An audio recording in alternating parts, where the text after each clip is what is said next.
क्या हमें पढ़ना है यहाँ पे? Hertz experiment. देखो हर्ट्ज ने क्या एक्सपेरिमेंट किया। हर्ट्ज ने देखो सबसे पहले मैक्सवेल ने इलेक्ट्रोमैग्नेटिक वेव के बारे में खाली बताया था, बट उसने कोई भी एक्सपेरिमेंट नहीं किया था। किसने? मैक्सवेल ने। तो बाद में एक साइंटिस्ट आया जिसका नाम था हर्ट्ज, उसने मैक्सवेल के सारे नियमों को उसने प्रूव करके दिखाया और उसने बताया कि वेव क्या करता है, प्रोपेगेट कैसे करता है। मैक्सवेल ने इक्वेशन के माध्यम से समझाया, उसने बाई पेज लिख के सारी बातें बताई। लेकिन जब हर्ट्ज आया तो हर्ट्ज ने मैक्सवेल की सारी बातों को उसने प्रूव करके बता दिया एक्सपेरिमेंटली। ठीक है, तो उसने सबसे पहले क्या लिया, एक हाई वोल्टेज सोर्स लिया। क्या लिया? High voltage source. High voltage source का कनेक्शन, ठीक है, किसी मेटेलिक प्लेट से कर दिया। अब मेटेलिक प्लेट में देखा कि ये हाई वोल्टेज है ना, तो यहाँ पे देखो जब हाई वोल्टेज होता है तो आपने देखा होगा तार के बीच में स्पार्किंग होती है। एक तार, जैसे एक तार यहाँ पे एक तार यहाँ पे है और दोनों के बीच में हाई वोल्टेज है तो कुछ स्पार्किंग इस तरह से देखने को मिलता है, इस तरह से देखने को मिलता है, चिंगारी की तरह ऐसे लाइनिंग बन जाती है चिंगारी जैसी। तो वो क्या होता है ना, यहाँ पे एयर मॉलिक्यूल होता है। क्या होता है? Air molecule.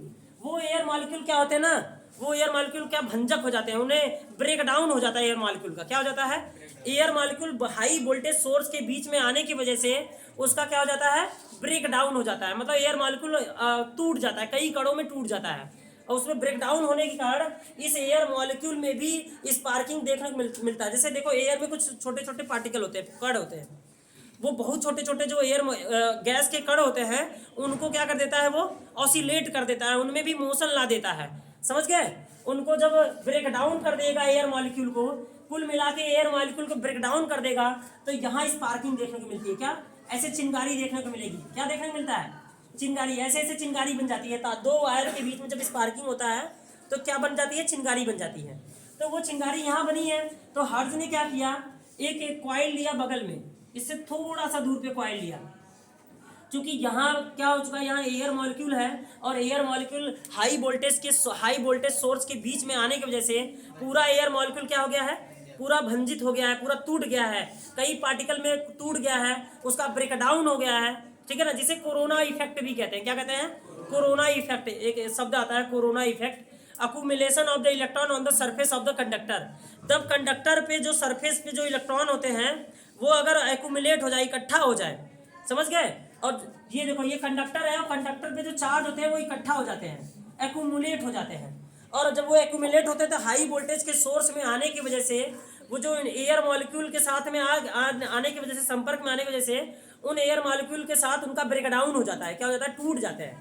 इसलिए जहाँ पे हाई वोल्टेज सोर्स जाता है वहाँ पे देखना, जब एयर मॉलिक्यूल का ब्रेक डाउन होता है तो वहाँ सनसनाहट की आवाज़ आती है जहाँ से हाई वोल्टेज गुजरता है। जब हाई वोल्टेज 33 लाख वाली वोल्टेज या 11,000 वाली वोल्टेज जब गुजरेगी तो आप देखेंगे वहाँ पे सन्न सन्न की आवाज़ आती रहती है, हर समय सन्न सन्न की आवाज़ आती रहती है। उसको कोरोना इफेक्ट बोलते हैं। समझ गए? और क्योंकि वहाँ पे एयर मॉलिक्यूल हाई वोल्टेज के सोर्स के बीच में आता है और एयर मॉलिक्यूल उससे टकराता है और उसका क्या होता रहता है, ब्रेक डाउन, और उसी ब्रेक डाउन की आवाज़ होती है जो सन्न सन्न करके आवाज़ आती है हाई वोल्टेज में। तो जब ये इनके बीच में स्पार्किंग होता है, तुरंत यहाँ से हाई सोर्स से कनेक्शन देंगे तो हर्ट्ज ने देखा कि स्पार्किंग यहाँ भी होने लगा। कहाँ होने लगा? यहाँ भी, जबकि यहाँ पे कोई भी कनेक्शन नहीं है इनके बीच में। इस कंडक्टर से लेके इस कंडक्टर के बीच में विदाउट एनी कनेक्शन यहाँ भी क्या होने लगा, स्पार्किंग होने लगा। इसका मतलब यहाँ बना था इलेक्ट्रोमैग्नेटिक वेव। क्या बना था? Electromagnetic wave. और आप जैसा कि मैंने बताया था इलेक्ट्रोमैग्नेटिक वेव क्या करता है, प्रोपेगेट करता है। क्या करता है? प्रोपेगेट करता है। इसका मतलब इलेक्ट्रिक फील्ड और मैग्नेटिक फील्ड के परपेंडिकुलर ये क्या करता है, प्रोपेगेट करता है। तो इसका मतलब एयर मॉलिक्यूल जब ब्रेक डाउन हुआ होगा तो यहाँ के एयर मॉलिक्यूल ब्रेक डाउन जो हुए हैं वो एयर मॉलिक्यूल में वोल्टेज फ्लो करवा देगा। क्या फ्लो करवा देगा? वहीं हाई वोल्टेज एयर मॉलिक्यूल में भी क्या करवा देगा, फ्लो करवा देगा। जब एयर मॉलिक्यूल ब्रेक डाउन हुआ है इसका मतलब उसको भी इतनी एबिलिटी हो गई है कि उसमें भी जो इतना 1000 वोल्टेज का इसमें फ्लो कर रहा है उस एयर में भी वही वोल्टेज क्या कर जाए, फ्लो कर जाए। तो जब एयर में वोल्टेज वो फ्लो कर जाता है किस फॉर्म में, इलेक्ट्रोमैग्नेटिक वेव के फॉर्म में फ्लो करता है। और स्पार्किंग जो यहाँ हो रही थी वही स्पार्किंग विदाउट एनी कनेक्शन इस वाले कॉइल में भी होने लगा।